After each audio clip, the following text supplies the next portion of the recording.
Hello दोस्तों, नमस्कार। कैसे आप लोग दोस्तों? स्वागत है आपके अपने यूट्यूब चैनल करंट अफेयर जैसे हिंदी भाई अमित सर। दोस्तों, जैसे कि आपको पता कि यहाँ पे एस टी की सीरीज चल रही है और सीरीज नंबर आज हम लोग 9 पढ़ेंगे। दोस्तों चलिए आज के जो क्लासेस को हम लोग आरंभ करते हैं। दोस्तों पहला क्वेश्चन आपसे कह रहा है कि अजंता और एलोरा की गुफाएं किस राज्य में हैं? तो दोस्तों यहाँ पे राज्य कौन सा हो जाएगा? महाराष्ट्र। ओके दोस्तों।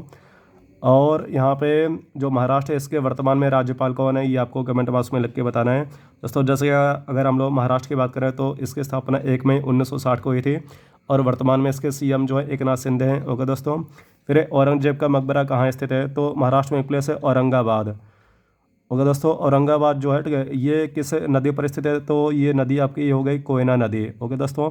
नदी का नाम क्या हो गया? कोयना नदी। ये इसी नदी पर औरंगाबाद स्थित है और औरंगाबाद में ही बीबी का मकबरा औरंगजेब ने बनवाया था, जिसे हम लोग दूसरा ताजमहल कहते हैं।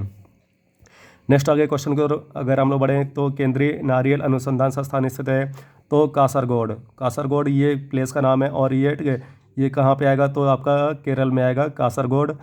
ठीक है दोस्तों। यहाँ पे जो भारत के फेमस रिसर्च सेंटर है उसके क्वेश्चन आपके एग्जाम में देखने को मिलते हैं। जैसे कि आपसे पूछे कि केंद्रीय तंबाकू अनुसंधान संस्थान, तो तंबाकू अनुसंधान रिसर्च सेंटर ये कहाँ पे? तो राजमुंद्री में।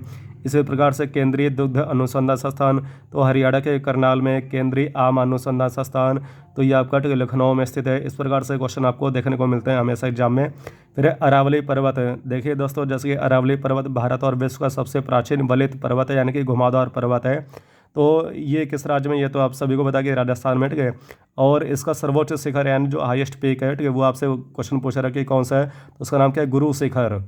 गुरु शिखर ये अरावली पर्वत का सर्वोच्च, ठीक है, पीक है, यानी कि चोटी है। और इसकी जो ऊंचाई है वो 1722 मीटर है। ओके दोस्तों, 1722 मीटर है। फिर कार्डेमम। कार्डेमम की पहाड़ी। देखिए दोस्तों, ये जो कार्डेमम की पहाड़ी ये इलायची के लिए प्रसिद्ध है। ये किस राज्य में पाई जाती है? तो राज्य कौन सा है? ये आपका केरल हो गया। ओके दोस्तों, केरल। केरल ने अभी हाल ही में अगर हम लोग करंट की बात करें तो इन्होंने एक, ठीक है, रोबोट बनाया, उसका नाम है बांदीकोट। बांदीकोट नामक रोबोट बनाया जिसका प्रयोग जो सीवर है या मैनहोल उसकी सफाई करने के लिए किया जाएगा। जैसे कि दोस्तों आपको पता है कि सीवर में, ठीक है, कुछ वर्कर होते हैं, उनकी मृत्यु हो जाती है, तो उससे, ठीक है, बचने के लिए यहाँ पे बांदीकोट नामक जो रोबोट है इसका प्रयोग करने वाला भारत का फर्स्ट स्टेट वो केरल है।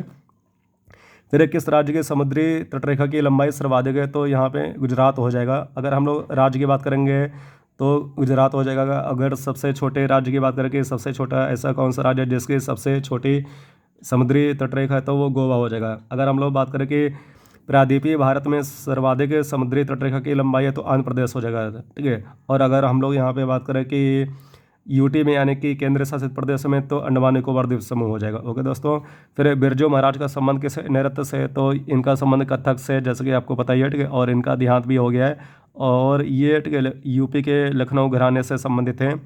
फिर विजयनगर साम्राज्य की स्थापना कब हुई? तो विजयनगर साम्राज्य की स्थापना 1336 में की गई थी और दो भाई थे, उनका नाम है हरिहर और बुक्का। हरिहर और बुक्का नामक, ठीक है, दो भाइयों ने, ठीक है, स्थापना की थी। और इस साम्राज्य का जो प्रथम वंश था वो इन्होंने अपने पिता का संगम संगम के नाम पर रखा, संगम वंश। ओके दोस्तों। 1336 में, जैसा कि आपको पता कि उत्तर भारत में जो शासन था वो मोहम्मद बिन तुगलक का था। ओके दोस्तों। फिर प्रधानमंत्री बनने के लिए न्यूनतम आयु है तो ये कितनी है? 25 वर्ष। ये दोस्तों यहाँ पे जो 25 वर्ष है, ये इससे आपके 4 क्वेश्चन बन जाएंगे। पहला हो गया आपका कि पीएम बनने के लिए न्यूनतम आयु तो 25 वर्ष। दूसरा, सीएम बनने के लिए न्यूनतम आयु तो भी 25 वर्ष। लोकसभा को एल एस लिख दिया, एल से लोक, सा से सभा, लोकसभा का सदस्य बनने के लिए तो भी न्यूनतम आयु कितनी? 25 वर्ष। और विधानसभा को, ठीक है, वी एस लिख दिया, वी से विधान, सा से सभा, ठीक है। तो इन सभी के लिए जो न्यूनतम आयु वो एक ही है, 25 वर्ष। देखिए, लोकसभा में जो बहुमत दल का नेता होगा वो पीएम बनेगा और विधानसभा में जो बहुमत दल का नेता होगा वो सीएम बनेगा। तो सभी के लिए न्यूनतम आयु कितनी है? 25 वर्ष। ओके दोस्तों। फिर चौधरी चरण सिंह की समाधि स्थल का नाम है तो उनका, ठीक है, समाधि स्थल की जो नाम है वो किसान घाट है। दोस्तों ये किसान के प्रसिद्ध, ठीक है, नेता थे किसानों के और इनके सम्मान में प्रत्येक वर्ष 23 दिसंबर को किसान दिवस मनाया जाता है। और चौधरी चरण सिंह अंतर्राष्ट्रीय हवाई अड्डा ये कहाँ पे स्थित है? इसको आंसर आप लोग कमेंट बॉक्स में लिख के बताएंगे। फिर रक्त यानी जो हमारा ब्लड है इसका पीएच मान कितना होता है? तो 7.4 है। ठीक है दोस्तों, यहाँ पे 7 से ये अधिक हो गया, 0.4 अधिक अधिक हो गया तो यहाँ पे जो रक्त है ये, ठीक है, बेसिक होता है, यानी कि क्षारीय होता है। ओके दोस्तों। अगर 7 से अधिक हो जाए तो किसी भी सॉल्यूशन का, किसी भी विलयन का जो पीएच मान है, ठीक है, वो क्षारीय हो जाएगा। अगर 7 है तो उदासीन होगा, अगर 7 से कम है तो एसिड यानी अम्लीय हो जाएगा। दोस्तों जैसे कि आपको पता कि जो पीएच है स्केल है इसकी खोज सारेंसन सारेंसन ने की थी और कब की थी? 1909 में। सारेंसन ने पीएच स्केल की खोज की थी 1909 में। ओके दोस्तों, ये भी आपके क्वेश्चन में देखने को मिलता है। फिर सर्वदाता रक्त समूह किससे कहते हैं? ऐसा कौन सा ब्लड ग्रुप है जिसे यूनिवर्सल डोनर कहते हैं? तो ओ है। ओके दोस्तों, यहाँ पे ओ ये किसी को भी दे सकते हैं। जैसे कि आपको पता कि जो ब्लड ग्रुप है या रक्त समूह वो 4 आते हैं, ए, दूसरा बी, तीसरा ए बी और चौथा ओ। यहाँ पे ओ ये सभी को दे सकता है, ठीक है। सर्वदाता ये रक्त समूह है, ठीक है, इस ये सभी को दे देगा। और जो ए बी है ये सर्वग्राही है, ये सभी से ले सकता है। इसको यूनिवर्सल रेसिप्ट कहते हैं और इसको ओ को यूनिवर्सल डोनर कहते हैं। और जैसे कि आपको पता है कि जो हमारा यहाँ पे रक्त समूह इसकी खोज कार्ल लैंडस्टर ने की थी 1901 में। इसी खोज के लिए इन्हें 1930 में जो ठीक है बायो है जीव विज्ञान उसका नोबेल पुरस्कार दिया गया था। ओके दोस्तों, फिर सत्य के प्रयोग पुस्तक किससे संबंधित है? तो महात्मा गांधी से है। अगर हम लोग बात करें कि इसको इंग्लिश में हम लोग क्या कहेंगे इस पुस्तक को, तो माई एक्सपेरिमेंट विथ ट्रूथ, ये इनकी जीवनी का नाम है। ओके दोस्तों, फिर सुभाष चंद्र बोस को सर्वप्रथम नेताजी किसने कहा? तो हिटलर ने कहा। हिटलर ने कहा। ओके दोस्तों, ये देखिए जो उपाधियों वाले क्वेश्चन है ये सभी आपको देखने को मिलते हैं एग्जाम में। कांग्रेस का त्रिपुरी अधिवेशन कब हुआ था? तो त्रिपुरी जैसे कि आपको पता कि ये एमपी में आएगा। ये किस राज्य में आता है? एमपी में। और ये त्रिपुरी अधिवेशन कब हुआ था? 1939 में। तो यहाँ पे थोड़ा सा आपको देखना कि कांग्रेस के त्रिपुरी अधिवेशन में अध्यक्ष कौन बने थे? तो सुभाष चंद्र बोस बने थे।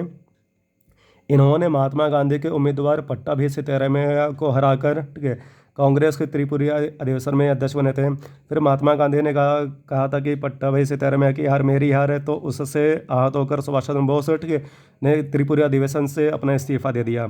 उसके उपरांत जो त्रिपुरी संकट उत्पन्न हुआ, यानी कि कोई अध्यक्ष रहा नहीं, तो उसमें डॉक्टर राजेंद्र प्रसाद उसके उपरांत अध्यक्ष बने थे। ये सभी क्वेश्चन आपके एग्जाम में आते हैं। फिर मीनाक्षी मंदिर किस राज्य में स्थित है? तो यहाँ पे आपसे राज्य पूछ रहा है तो तमिलनाडु में स्थित है। ओके दोस्तों, यहाँ पे आपसे राज्य पूछा है तो तमिलनाडु। अगर आपसे शहर पूछे कि ठीक है तमिलनाडु के किस शहर में, तो मदुरई में स्थित है। फिर कांग्रेस के प्रथम अध्यक्ष कौन बने थे? तो उनका नाम क्या है? George Yule. देखिए यहाँ पे जो प्रथम अध्यक्ष है ऐसे क्वेश्चन देखने को मिलते हैं कि कांग्रेस के पहले पार्षद अध्यक्ष दादा बनोरजी, कांग्रेस की पहली महिला अध्यक्ष एनी बेसेंट, इस प्रकार से। फिर तीस्ता नदी जल विवाद किन देशों के मध्य में है? तो ये भारत और हमारा जो पड़ोसी देश है बांग्लादेश है, ठीक है, उनके मध्य में स्थित है जल के बंटवारे को लेकर। ओके दोस्तों, फिर मौर्य वंश के संस्थापक कौन थे? तो चंद्रगुप्त मौर्य। चंद्रगुप्त मौर्य, ठीक है, इन्होंने मौर्य वंश की स्थापना की थी। और ठीक है, इनका जो प्रधानमंत्री था वो चाणक्य या कौटिल्य या विष्णुगुप्त था। ओके दोस्तों, नाटो का मुख्यालय कहाँ पे स्थित है? तो ब्रुसेल्स में। दोस्तों नाटो जो है, ठीक है, ये विश्व का सबसे बड़ा सैनिक संगठन है और जिसकी स्थापना 4 अप्रैल 1949 को की गई थी। 4 अप्रैल 1949 को। नाटो में, ठीक है, भारत सदस्य नहीं है। फिर यूएन के प्रथम महासचिव कौन थे? तो यूएन के जो सबसे पहले महासचिव थे उनका नाम क्या है? ट्रिगवेली। ओके दोस्तों, आई थिंक ये जो पिछली क्लास की सीरीज थी उसमें ये क्वेश्चन था, ठीक है। और एक इस देश के थे तो ये नॉर्वे के। वर्तमान में अगर हम लोग महासचिव की बात करें तो एंटोनियो गुतेरेस हैं, ये पुर्तगाल के हैं। महात्मा बुद्ध को ज्ञान प्राप्त हुआ था, मतलब कि जो गौतम बुद्ध है उनको ज्ञान प्राप्त कहाँ पे हुआ था? तो वो प्लेस है बोध गया। ओके दोस्तों, बोध गया। और ये कहाँ पे आएगा? ये आपका बिहार में आएगा। और गौतम बुद्ध ने सबसे पहले जो उपदेश था ये सारनाथ में ही दिया था। पोंगल किस राज्य का त्यौहार है? तो पोंगल ये आपका तमिलनाडु में का है। जैसे कि आपका एक और फेमस फेस्टिवल ओणम। ओणम ये केरल का है। फिर भगत सिंह को फांसी कब हुई थी? तो भगत सिंह को जो फांसी हुई थी वो 23 मार्च 1931 को हुई थी। ओके दोस्तों, 23 मार्च 1931 को। और इनके साथ 2 और अन्य व्यक्ति थे। भगत सिंह ये तो थे, ठीक है, भगत सिंह राजगुरु और सुखदेव। 23 मार्च 1931 को इनको फांसी हुई थी। और जो फांसी की सजा सुनाने वाला न्यायाधीश था उसका नाम था जेसी हिल्टन। फिर देशांतर रेखाओं की संख्या कितनी है? तो इनकी संख्या कितनी है? 360। और पृथ्वी को एक देशांतर रेखा को पार करने में कितना समय लगता है? तो 4 मिनट का समय लगता है। ओके दोस्तों, फिर विद्युत धारा का मात्रक है, यानी कि इसकी इकाई क्या है? तो उसका नाम एम्पियर है। एम्पियर में, ठीक है, विद्युत धारा को नापते हैं या उसकी इकाई है। फिर वाक और अभिव्यक्ति का अधिकार किस अनुच्छेद में है? तो अनुच्छेद आपका 19A होगा, या 19 का हम लोग बोल सकते हैं। इसी अनुच्छेद में जो हमारा प्रेस या मीडिया उसका भी अधिकारों का उल्लेख किया गया। प्रेस या मीडिया को हम लोग के भारतीय संविधान में 4th स्टेट कहते हैं या 4th स्तंभ कहते हैं। फिर महाराष्ट्र में लोकसभा और राज्यसभा सीटें कितनी हैं? तो महाराष्ट्र में अगर हम लोग बात करें तो लोकसभा सीटें 48 हैं और राज्यसभा सीटें 31 हैं। और यहाँ पे राज्यसभा सीटें 19 हैं। ओके दोस्तों, और अगर हम लोग यहाँ पे बात करें कि विधानसभा सीटें कितनी हैं? तो 288 हैं महाराष्ट्र में। फिर समुद्रगुप्त का दरबारी कवि कौन था? तो उसका नाम क्या है? हरिशेन। हरिशेड यहाँ पे ये समुद्रगुप्त का दरबारी कवि था जिसने, ठीक है, आपको पता होगा कि प्रयाग प्रशस्ति अभिलेख लिखा था। ठीक है, प्रयाग प्रशस्ति अभिलेख यहाँ पे समुद्रगुप्त की प्रशंसा में इन्होंने लिखा था। और समुद्रगुप्त को भारत का नेपोलियन कहते हैं। फिर नीदरलैंड की मुद्रा क्या है, तो नीदरलैंड की मुद्रा जो है उसका नाम गिल्डर है, गिल्डर। और नीदरलैंड में एक प्लेस है द हेग, जहाँ पे अंतर्राष्ट्रीय न्यायालय का मुख्यालय स्थित है। ओके दोस्तों, फिर यूनेस्को की स्थापना कब हुई थी, तो इसकी स्थापना कब हुई, 16 नवंबर 1945 को। और इसका मुख्यालय कहाँ पे, तो फ्रांस की राजधानी क्या है, पेरिस, वहाँ पे इसका मुख्यालय स्थित है। ओके दोस्तों, फिर पोलैंड की संसद का नाम क्या है, पोलैंड, जैसे कि आपको पता है कि ये यूरोप महाद्वीप में आता है। ठीक है, तो इसकी संसद जो है उसका नाम क्या हो गया दोस्तों, सेज में। तो ये संसद वाले क्वेश्चन आते हैं, जैसे कि राष्ट्रीय पंचायत नेपाल की संसद है, जातीय संसद बांग्लादेश की संसद है, इसी प्रकार से, ठीक है, पोलैंड की संसद का नाम क्या है, सेज में। ओके दोस्तों, तो इस प्रकार से हमने, ठीक है, 30 से 32 जो क्वेश्चन है उसको हम लोगों ने पढ़ा। आई होप आपको जो हमारे कंटेंट है या वीडियो पसंद आई होगी। ठीक है, वीडियो अगर अच्छी लगे तो please like subscribe and share कर दीजिएगा अपने दोस्तों में। ओके दोस्तों, जय हिंद।